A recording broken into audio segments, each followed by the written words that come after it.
نحمده ونصلي ونسلم على حبيبه الكريم أما بعد أعوذ بالله من الشيطان الرجيم بسم الله الرحمن الرحيم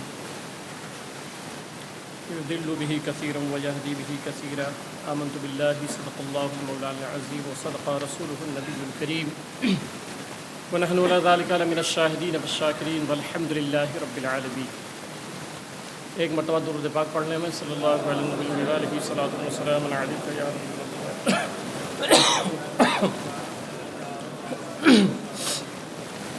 صلی اللہ تعالی علیہ وسلم۔ حضرات محترم، پچھلے جمعہ کو میں نے عرض کیا تھا کہ آپ نے دیکھا ہوگا سوشل میڈیا کے ذریعے کہ تبلیغی جماعت پر جو سعودیہ نے بین لگا دیا، اس پر چند باتیں میں نے وہ خطبات بھی پڑھ کے سنائے تھے آپ کو۔ تھوڑی سی باتیں اس پر کہ آیا کہ ایسا کیوں، یہ میں نے پچھلے جمعہ میں کہا تھا کہ ایسا کیوں ہو رہا ہے، تو اس کی وجہ سنیں آپ کہ جو سعودیہ عربیہ کی تاریخ ہے، اس کا پہلا جو نام ہے وہ حجاز مقدس ہے۔ اس کا پرانا نام حجاز مقدس ہے۔ اچھا، یہ سعودیہ کیسے بنا؟ سعودیہ اس طرز پر بنا کہ ایک قبیلہ تھا نجد میں، اس قبیلے کا حاکم جو تھا وہ محمد بن سعود، ایک شخص تھا جس کا نام محمد بن سعود تھا، وہ اس قبیلے کا حاکم تھا۔ اور اسی نجد سے ایک شخص اور نکلا جس کا نام محمد بن عبد الوہاب نجدی تھا۔ اسی نجد سے ایک شخص اور نکلا جس کا نام محمد بن عبد الوہاب نجدی تھا۔ اس نے ابن سعود کو اپنے ساتھ لیا اور 20,000 لشکر لے کر کے اس نے مکہ اور مدینہ پہ حملہ کیا۔ اس سے پہلے وہاں پہ سلطنت عثمانیہ تھی، سلطنت عثمانیہ تھی۔ پھر اس شخص نے مکہ اور مدینہ پہ حملہ کیا، دونوں نے مل کر کے، اور 20,000 کا لشکر تھا۔ کئی ہزار مسلمان مکہ اور مدینہ میں شہید کر دیے گئے۔ انہوں نے جو خزانے تھے وہ پورا لوٹ لیا۔ اور پھر ابن سعود کے نام پہ سعودیہ اس تاریخ سے پڑ گیا، سعودیہ اس تاریخ سے پڑ گیا، اس سے پہلے حجاز مقدس تھا۔ اچھا، یہ جو شخص تھا یہ کس مجاز کا تھا یا اس کے عقائد کیا تھے؟ محمد بن عبد الوہاب نجدی، اس نے توحید کے نام پہ پوری دنیا کے مسلمانوں کو، یہ صرف تبلیغی جماعت کا مسئلہ نہیں ہے بلکہ اس کے جو فالور ہیں یا جو اس کے ماننے والے ہیں وہ سب کے سب کسی کو مسلمان مانتے ہی نہیں ہیں، پوری دنیا کے مسلمانوں کو وہ مشرک کہتے تھے۔ اور میں یہ حوالہ جات دوں گا، اس کی پیدائش کب ہوئی ہے؟ پیدائش سنیں۔ محمد بن عبد الوہاب شیخ نجدی، اس کی ولادت 1115 میں ہوئی ہے، 1115 ہجری، 1703 عیسوی میں نجد میں یہ شخص پیدا ہوا۔ اور اس نے جب اپنے نظریات کو پھیلانا شروع کیا، جانتے ہیں اس کے عقیدے کیا تھے؟ میں چند نمونے پیش کرتا ہوں، اور آپ یہ بات جتنی میں کر رہا ہوں، آپ انٹرنیٹ پہ جائیں، گوگل کا دور ہے، نیٹ کا دور ہے، آپ گوگل پہ جائیں، ریسرچ کریں، تاریخ نجد و حجاز یا حجاز مقدس کی تاریخ، ساری باتیں آپ کو اس پہ مل جائیں گی، انشاءاللہ ساری باتیں مل جائیں گی۔ اس کے عقیدے کیا تھے محمد بن عبد الوہاب نجدی کے؟ ایک دو نمونے کے طور پہ میں پیش کرتا ہوں۔ اس کا عقیدہ یہ تھا، کہتا تھا کہ حضور صلی اللہ علیہ وسلم کا مزار گرا دینے کے لائق ہے۔ یہ محمد بن عبد الوہاب نجدی، آپ سوچیں، اس نے حرم شریف میں خود ہی قتل و قتال کیا تھا، اور سلطنت عثمانیہ نے پھر ہتھیار نہیں اٹھائے۔ انہوں نے کہا تھا کہ بھائی ہم حضور صلی اللہ علیہ وسلم کے حرم میں اور تلوار اٹھائیں، گولیاں چلائیں، ہم مر تو سکتے ہیں مگر یہ گستاخی ہم سے نہیں ہو سکتی ہے، یہ گستاخی نہیں ہو سکتی ہے۔ سلطنت عثمانیہ نے پھر ہتھیار نہیں اٹھائے تھے۔ اس کے عقیدے یہ ہیں، یہ لکھتا ہے، کتاب کا نام سنیں، اس کی اپنی لکھی ہوئی کتاب ہے کتاب التوحید، صفحہ نمبر 124، صفحہ نمبر 124 کہتا ہے کہ حضور صلی اللہ علیہ وسلم کا مزار گرا دینے کے لائق ہے، اگر میں اس کے گرا دینے پر قادر ہو گیا تو گرا دوں گا۔ یہ وہ شخص ہے جس نے مکہ پہ حملہ کیا اور پھر اس کے نظریات یہ ہیں حضور صلی اللہ علیہ وسلم کے مزار کے تعلق سے، اور پھر کہتا ہے اوضح البراہین میں کہ میری لاٹھی، وہ ڈنڈا جو اس کا تھا، تو کہتا ہے میری لاٹھی محمد صلی اللہ علیہ وسلم سے بہتر ہے۔ استغفر اللہ۔ یہ تھے اس کے عقیدے۔ یہ جو آج جو ہے نا وہ سعودیہ عربیہ جو ہے، تو جب ابن سعود اور محمد بن عبد الوہاب نجدی نے مل کر کے حملہ کیا اور فتح حاصل کر لیا، تو دونوں میں معاہدہ ہوا تھا۔ معاہدہ یہ تھا کہ جو مذہبی مقامات ہیں اس پر ہمارے اپنے آدمی رہیں گے، محمد بن عبد الوہاب نجدی کے، اور جو سیاسی اور حکمرانی کا مسئلہ ہے وہ آل سعود رہیں گے۔ تو آج بھی آل سعود ہی میں بادشاہ چلی آ رہی ہے، ان کے علاوہ کوئی بادشاہ نہیں ہو سکتا ہے، وہ آل سعود ہی رہیں گے ہمیشہ، اور مذہبی مقامات پر محمد بن عبد الوہاب نجدی کے ماننے والے رہیں گے۔ اب ظاہر سی بات ہے جب اس کے ماننے والے رہیں گے تو ان کا عقیدہ یہ ہے۔ تو کہتا ہے کہ میری لاٹھی محمد صلی اللہ علیہ وسلم سے بہتر ہے کیونکہ اس سے سانپ مارنے کا کام لیا جا سکتا ہے، اور محمد مر گئے ان سے کوئی نفع باقی نہ رہا۔ استغفر اللہ۔ یہ ہے محمد بن عبد الوہاب نجدی کا۔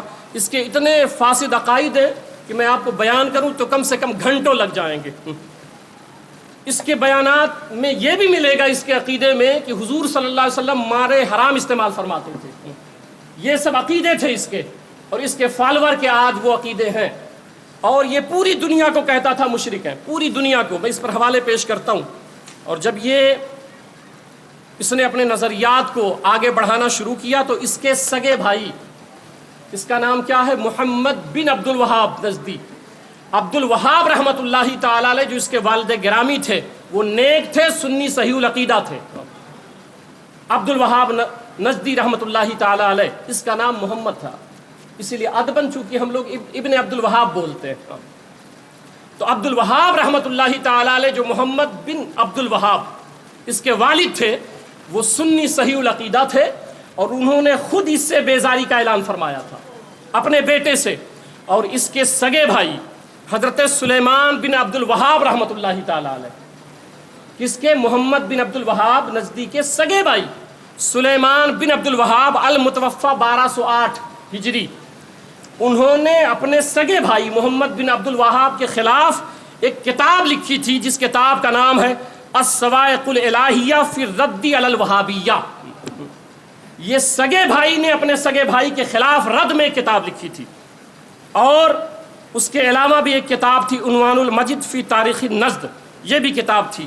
اچھا، یہ جو تحریک لے کے چلا محمد بن عبد الوہاب نجدی، جس کے یہ عقائد تھے، وہ کہتا ہے حضور صلی اللہ علیہ وسلم مر گئے، قبر میں بالکل بھی نہیں ہے، جو کہے حضور کے وسیلے سے دعا مانگے وہ مشرک ہو گیا ہے، جو کسی ولی سے مدد کا قائل ہے وہ مشرک ہو گیا ہے، جو نیاز فاتحہ کا قائل ہے وہ مشرک ہو گیا ہے۔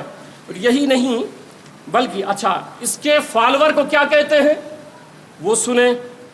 اس پر ایک حوالہ پیش کر دیتا ہوں، مصنف شیخ علی طنطاوی جوہری مصری ہیں، صفحہ نمبر 13 ہے۔ اما محمد فہو صاحب الدعوت التی عرفت بالوہابیہ، یہ جو محمد بن عبد الوہاب نجدی تھا، یہ جس مسلک کو لے کے چل رہا تھا اس کے فالور کو وہابی کہا جاتا ہے، اسی کے فالور کو وہابی کہا جاتا ہے۔ اچھا، اس کے نظریات کیا تھے وہ سن لیں۔ یہ پوری دنیا کو مشرک کہتا تھا، پوری دنیا کو مشرک کہتا تھا۔ کشف الشبہات یہ کتاب ہے، عربی میں، اس کا میں خلاصہ پیش کرتا ہوں، اور اس کو لکھنے والا شیخ نجدی ہی ہے، محمد بن عبد الوہاب نجدی ہے۔ اس نے لکھا ہے وعرفت ان اقرارہم بتوحید الربوبیہ، میں اردو پڑھ کے سنا دیتا ہوں، وقت اتنا ہے نہیں۔ وہ بیعت لیتا تھا تو کیا کہتا تھا سب سے، محمد بن عبد الوہاب کہتا ہے 600 سال پہلے تک کوئی مسلمان نہیں تھا، 600 سال تک کہتا ہے پوری دنیا میں کوئی مسلمان مومن نہیں تھا، صرف میں ہوں، بقیہ سب مشرک تھے۔ اب حوالہ سنیں، اور کہتا تھا اور تم کو معلوم ہو چکا کہ ان لوگوں مسلمانوں کا اللہ کی توحید کو مان لینا انہیں اسلام میں داخل نہیں کرتا، اور ان لوگوں کا فرشتوں، نبیوں اور ولیوں سے شفاعت طلب کرنا اور ان کے ذریعے سے اللہ تعالیٰ کا قرب چاہنا ہی وہ سبب ہے جس نے ان کو قتل کرنے کو اور ان کے اموال کو لوٹنے کو جائز کر دیا. یعنی جو شخص دنیا میں نبیوں کا وسیلہ تلاش کرے، ولیوں کا وسیلہ تلاش کرے، تو کہتا تھا ان کا قتل کرنا جائز ہے، ان کا مال لوٹ لیا جائے، ان کو قتل کر دیا جائے. اور ایک جگہ لکھتا ہے علامہ شیخ جمیل آفندی رحمۃ اللہ تعالیٰ البغدادی المتوفی 1354 ہجری، وہ لکھتے ہیں، کہتا تھا اور جو شخص اس کے ہاتھ پہ بیعت کرتا، آپ فرماتے ہیں کہ جو شخص اس کے ہاتھ پہ بیعت کرتا، اس سے اقرار کراتا کہ تم گواہی دو کہ تم پہلے مشرک تھے.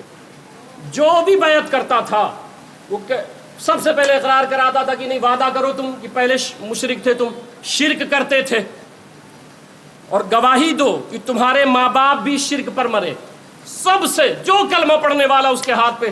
اب آپ کو سمجھ آ رہا ہے نا کہ بین کیوں لگایا تبلیغی جماعت پہ؟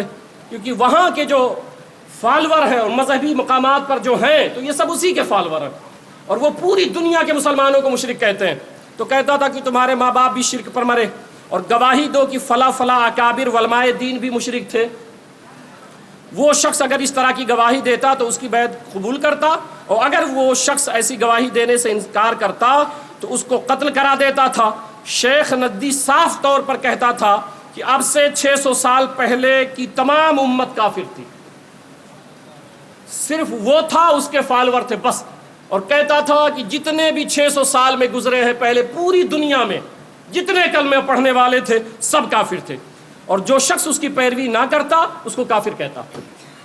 جو اس کے عقیدے کو مان لیتا ٹھیک تھا، اور جو اس کے عقیدے کو نہیں مانتا اس کو کافر کہتا، خواہ وہ کتنا ہی پرہیزگار مسلمان کیوں نہ ہو، نماز و روزہ پڑھتا ہو، مگر اگر وہ اس کے عقیدے کو نہیں مانتا تو کہتا تھا یہ کافر ہے، اور اسے مشرک کہہ کر اس کے قتل کو حلال، اس کے مال کو لوٹنے کو جائز کہتا. جو شخص اس کی پیروی کر لیتا، خواہ وہ کیسا ہی فاسق کیوں نہ ہو، اس کو مومن کہتا تھا. یہ اس کے حالات تھے، یہ اس کے حالات تھے. اچھا، بہت سارے لوگ کہتے ہیں نا کہ فتنہ معاذ اللہ بریلی والوں نے کیا، یا اعلیٰ حضرت سرکار پیدا ہوئے تو انہوں نے کافر بنا دیا لوگوں کو.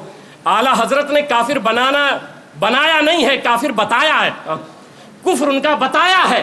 یہ اعلیٰ حضرت کا احسان ہے کہ انہوں نے ہمارے ایمان کی حفاظت فرمائی ہے. ہندوستان میں ایسے عقیدے چل رہے تھے اس وقت، اور جب یہ عقیدہ تھا، آپ الزام لگا دیتے ہو نا کہ بریلی کے علماء ایسے کرتے ہیں، اس کے یہ عقیدے تھے. اور اس وقت اس کی پیدائش 1115 میں ہے، ٹھیک ہے. موت کب ہوئی ہے؟ 1206 میں. 1206 میں جب یہ عقیدہ رکھتا تھا یہ، اور پوری دنیا کے مسلمانوں کو مشرک اور کافر کہتا تھا، یہ شخص تھا جس نے فتنہ شروع کیا تھا. اب پھر اگلے جمعہ کو یہ بتاؤں گا ہندوستان میں کیسے شروع ہوا، یہ تو ابھی وہیں کی بات کر رہا ہوں میں. تو 1206 میں یہ مر گیا. اب امام اہل سنت 1272 میں پیدا ہوئے ہیں، یعنی شیخ نجدی کے مرنے کے 66 سال کے بعد اعلیٰ حضرت پیدا ہو رہے ہیں. آپ کہہ رہے ہو فتنہ یہ کہ کیے ہیں یا بریلی والوں نے کیا ہے.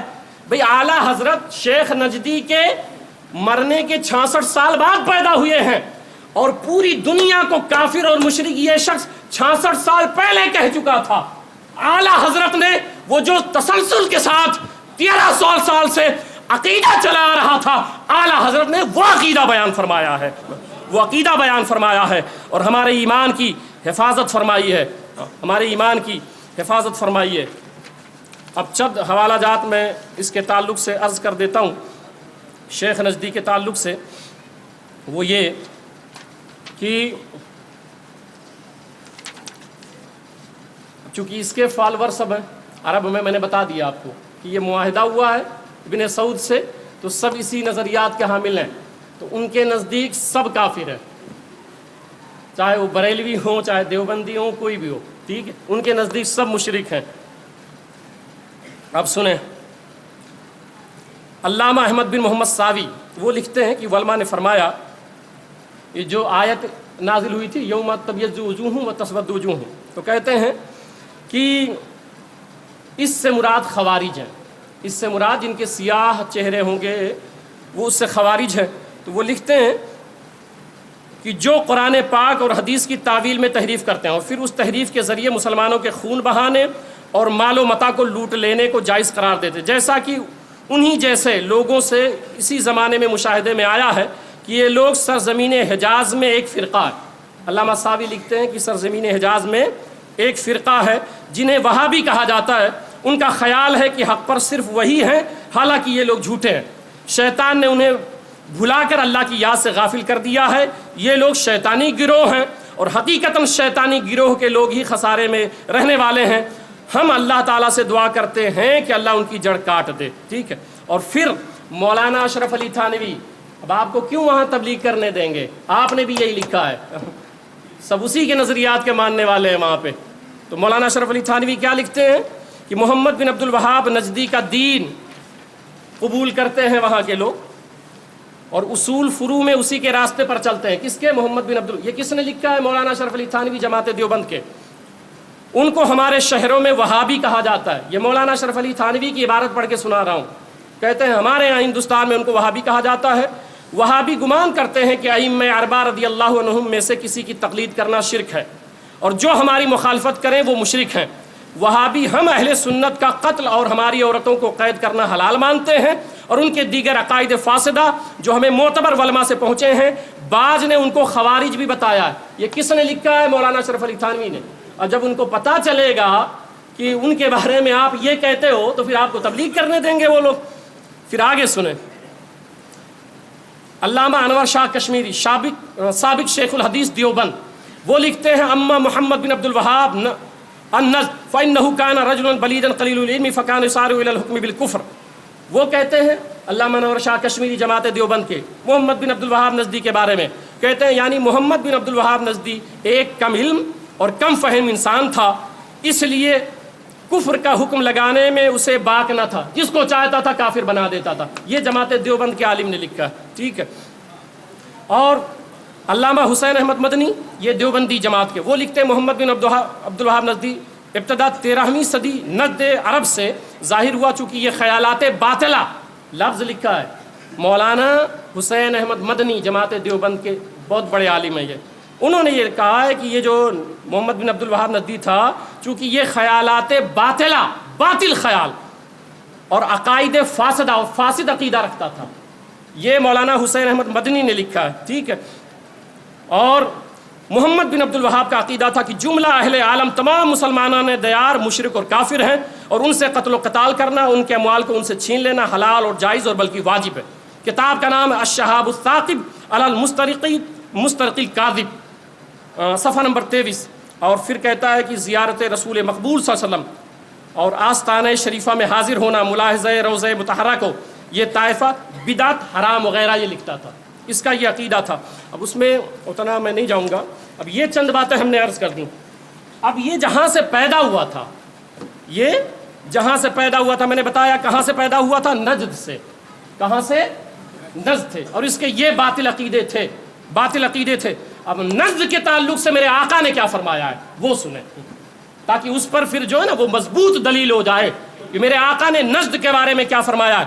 بخاری کی حدیث ہے، بخاری شریف کی حدیث ہے. حضور صلی اللہ علیہ وسلم نے فرمایا عن النبی انه كان قائما عند باب عائشہ فاشار بيده نحو المشرق فقال الفتنة ها هنا حيث يطلع قرن الشياطين، رواه البخاری. 2-3 حدیثیں ایک ساتھ سناتا ہوں. پھر فرمایا ان رسول صلی اللہ علیہ وسلم قال اللهم بارك لنا في شامنا ويمننا مرتين فقال رجل وفي مشرقنا يا رسول الله فقال رسول الله صلى الله عليه وسلم من هنالك يطلع القرن الشياطين ولها 9 اعشار الشر. حضور صلی اللہ علیہ وسلم نے فرمایا اے میرے مولا ہمارے ملک شام میں برکت نازل فرما. اب غور سے سنیے گا. ہمارے ملک شام میں برکت نازل فرما اور ہمارے ملک یمن میں برکت نازل فرما. اب وہاں نجد کے لوگ بیٹھے تھے. یہ ریاض جو ہے نا، ریاض جو دارالحکومت ہے، اس کا پرانا نام نجد تھا. یہی نجد ہے جو دارالحکومت ہے آج، ریاض جس کو کہتے ہیں وہی نجد تھا، پرانا اس کا نام نجد تھا. تو نجد کے لوگ بھی بیٹھے تھے، یعنی ریاض کے لوگ بھی بیٹھے ہوئے تھے. انہوں نے عرض کیا او فی نجدنا یا رسول اللہ، جب آپ برکت کی دعا کر رہے ہیں تو آپ یہ بھی برکت کی دعا کر دیں کہ ہمارے نجد میں بھی اللہ برکت نازل فرما دے، برکتیں نازل فرما دے. اب حضور صلی اللہ علیہ وسلم نے ارشاد فرمایا کہ جب یہ کہا نا کہ ہمارے نجد میں بھی برکت کی دعا فرما دیں، تو سرکار نے فرمایا الفتنۃ ہا ہونا، میں برکت کی دعا وہاں کے لیے نہیں کروں گا. یہ بخاری کی حدیث پڑھ کے سنا رہا ہوں آپ کو. میں وہاں کے لیے برکت کی دعا نہیں کروں گا. سرکار نے فرمایا الفتنہ ہا ہونا، تم کو پتہ نہیں وہاں سے فتنہ اٹھے گا. یہ سرکار نے نشاندہی فرمائی تھی 1400 سال پہلے کہ وہاں میں برکت کی دعا نہیں کروں گا، وہاں سے فتنے اٹھیں گے. من حیث یطلع قرن الشیاطین، اور وہاں سے شیطان کا سینگ نکلے گا، وہاں سے شیطان کا سینگ نکلے گا. اب اس پر میں ایک حوالہ دے دیتا ہوں، یہ حدیث میں نے پڑھی ہے، میں حوالہ بھی ادھر ہی لے جاتا ہوں. یہ جماعت دیوبند کے علامہ عبدالہادی شاہ منصوری ہیں، ان کی کتاب ہے تصحیح البخاری. تصحیح البخاری اس حدیث کی شرح کرتے ہیں کہ وہاں سے شیطان کا سینگ کیا نکلا تھا. کہتے ہیں لعل المراد منہ قرن محمد بن عبد الوہاب نجدی. یہ دیوبندی عالم ہے، کہتے ہیں وہ جو شیطانی سینگ تھا وہ محمد بن عبد الوہاب نجدی کی صورت میں تھا. محمد بن عبد الوہاب نجدی کی، جس کو شیخ نجدی کہا جاتا ہے، اس کی صورت میں تھا. تو سرکار نے پہلے نشاندہی فرمائی تھی کہ اس گروہ سے بھی بچنا، وہاں سے شیطانی سینگ نکلے گا جس کو آج وہابیزم کہا جاتا ہے. اور یہی وہ لوگ ہیں جو دہشت گردی میں بھی ملوث پائے جاتے ہیں. آج عالمی میڈیا چیخ رہی ہے. میں عرض یہ کرنا چاہ رہا تھا کہ وہاں سے شیطانی سینگ نکلے گا. اب اس حدیث پر اپنی ایک تحقیق بتا دیتا ہوں آپ کو، میری تحقیق سنیں اس پر. سرکار نے فرمایا شیطان کا سینگ نکلے گا، وہاں سے محمد بن عبد الوہاب نجدی نکلا. سرکار نے پہلے الرٹ کیا تھا، برکت کی دعا بھی نہیں فرمائی تھی. شام کے لیے برکت کی دعا، یمن کے لیے برکت کی دعا، نجد کے لیے کیوں نہیں؟ کیونکہ شیطانی سینگ نکلے گا. اب ایک سوال ہوتا ہے، شام کے لیے پھر کیوں دعا، یمن کے لیے پھر کیوں دعا؟ ایک سوال ہوا نا. نجد کے لیے تو بات سمجھ آئی، شیطانی سینگ نکلے گا، مگر یمن کے لیے کیوں کیا، شام کے لیے کیوں کیا؟ تو شام میں اس لیے کیا کہ وہاں انبیاء کی سرزمین ہے.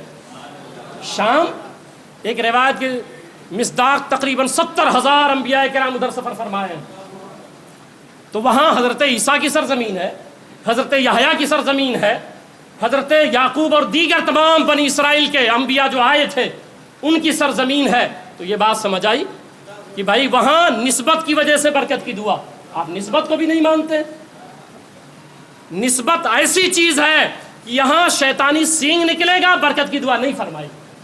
اور نسبت ایسی چیز ہے کہ وہاں نیک ہوں گے، دعا فرمائی. اچھا اب یمن میں کیوں برکت کی دعا فرمائی؟ جغرافیہ پڑھیں اور تاریخ سے جن کو شغف ہوگا وہ بتائیں گے مجھے. یمن میں کوئی نبی نہیں آیا ہے، یمن میں ایک بھی نبی نہیں آیا. شام میں تو آئے، تو شام میں سمجھ میں آتی ہے کہ انبیاء کی وجہ سے برکت کی دعا، مگر یمن میں تو کوئی نبی نہیں آیا. تو وہاں برکت کی دعا کیوں؟ اس لیے شام کے لیے اس لیے دعا کی کہ وہ انبیاء کی سرزمین ہے، اور یمن کے لیے اس لیے دعا فرمائی تھی کہ وہ ایسے قرنی کی سرزمین ہوگی، وہ ایسے قرنی کی سرزمین ہوگی، اولیاء کی سرزمین ہوگی. اس لیے یمن کے لیے برکت کی دعا مانگی تھی.